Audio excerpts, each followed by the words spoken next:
দৃশ্যপট এবার পাল্টে গেল ঢালিউড চিত্রনায়িকা পরীমণি ও অভিনেতা শরীফুল রাজের জীবনে। প্রায় 1 বছরের বিচ্ছেদে দুজনেই দুজনের মুখ দেখতেন না। তবে সে সুর পাল্টে এবার বেশ কয়েকটি অনুষ্ঠানে একসঙ্গেই দেখা গেছে তাদের।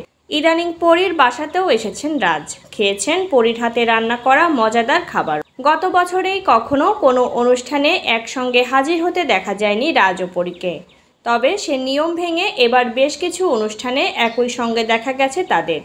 এ বিষয়ে ভক্তদের মনে জল্পনা কল্পনা তৈরি না করলেও পরীর বাসায় রাজের আসা যাওয়া ও খাওয়া দাওয়া করার বিষয়টি সম্প্রতি ভক্তদের মনে জল্পনা কল্পনাকে উস্কে দিয়েছে।